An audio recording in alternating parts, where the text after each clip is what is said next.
Hi folks, how are you? I hope you're well. Welcome back to another show. If this is the first time you're watching, please try and watch all the way through to the end. Give it a like, share and a subscribe. Leave a comment below, but don't leave anything nasty because it just gets deleted and then I'll block you, so it doesn't really matter.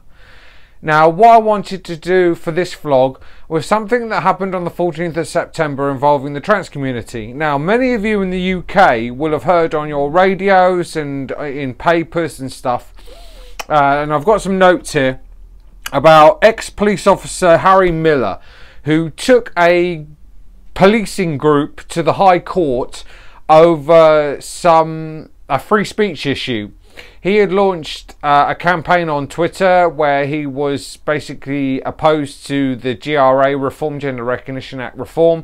He didn't, from what I can gauge from the tweets that I've seen, he doesn't tweet anything aggressive or rude or nasty. He's just a bit sarcastic every now and again.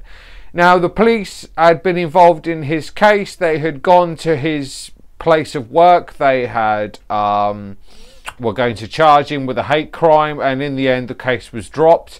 He took the case to the High Court and he won his case. He won that it was wrong for the police to interfere and it was a free speech matter.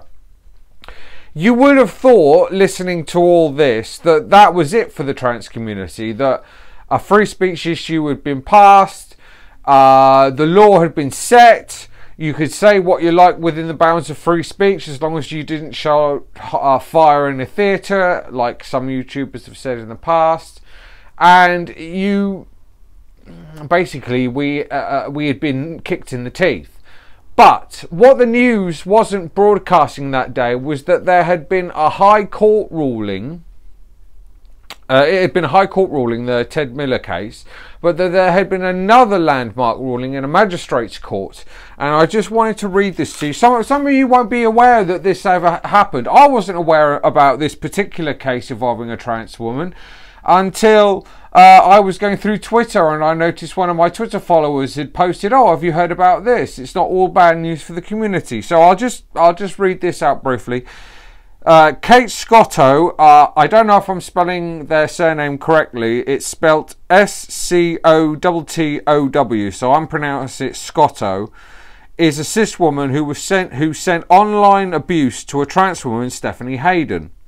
Scotto was found guilty of persistently making the use of public communications network to cause annoyance, inconvenience and anxiety to Hayden between September 2018 and May 2019.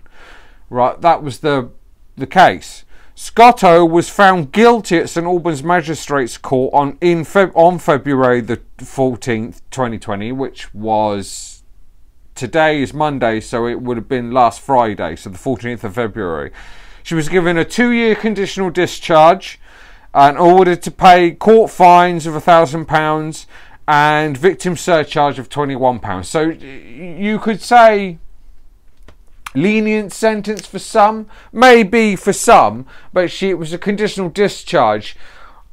She was found guilty of the offence of online harassment, and this case was a landmark case. It showed that you couldn't be abusive to individuals online for a start, and it supported some people in the trans community who've suffered online hate, targeted online hate, and it now means that they can take their cases to a magistrate or a Crown Court and get a fair hearing. Possibly the ruling may come down that the case will then go in their favour if they prosecuted individuals for harassing them online. The Ted Miller case was a different one in being it was a free speech case. But all the news led on was that case, the Ted Miller case. That's all they led on. Ex-police officer found innocent of transphobic abuse. It was all on the headlines. It was all over LBC. It was all over BBC Radio. It was all over the mainstream media, the radio, the TV, everything. But this one case, this one landmark case in a magistrate court that went in our favour was never mentioned. Never mentioned.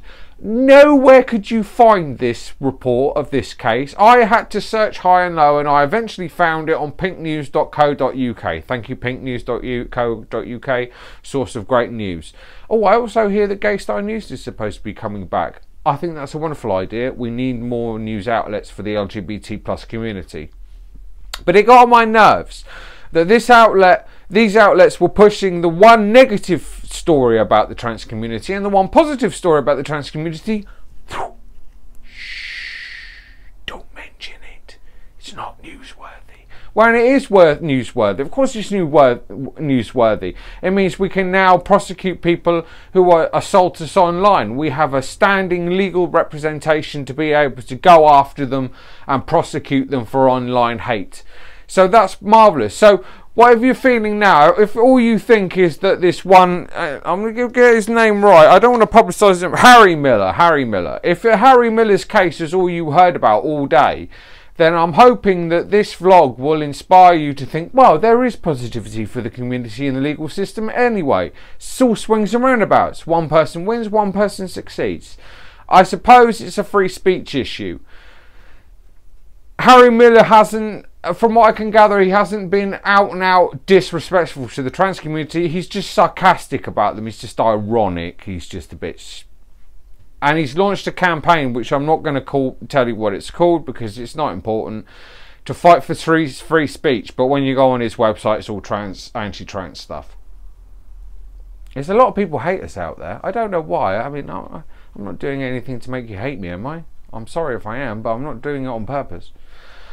So, positives, negatives, but I wish the mainstream media would have led with both those stories. It would have been good if they'd led with both stories, put them in together and said positives and negatives for the trans community. That would have been wonderful, but they didn't. They led on the nasty story.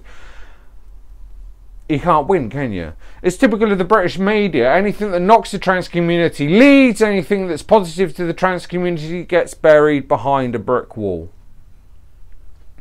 Okay, I just wanted to do this quick vlog because I wanted to talk about this case and to say that there was a positive event. Oh, they all happened on the same day, all on the 14th of September.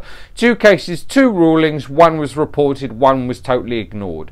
Thanks to pinknews.co.uk for bringing it up, but seeing as they're only read by most people in the LGBT community and not necessarily by other people outside the community, all the cis people in the world think is that Harry Miller is correct. You can say what you like about trans women, but you can't, because the case proves it, that was brought at the Magistrates Court in St Albans. So thank you for watching. If you want to subscribe, please share, like, subscribe and comment below. Don't leave a nasty message, it just gets deleted. And if you do send it, I just think, hey, I've wound somebody up, and that's brilliant. I've really pissed them off. And if that's what I get out of it, then it's a full sense of well-being in myself. And then I just delete the message and it doesn't really matter. Thanks for watching, YouTubers, and I will see you on the next one. Goodbye, goodbye!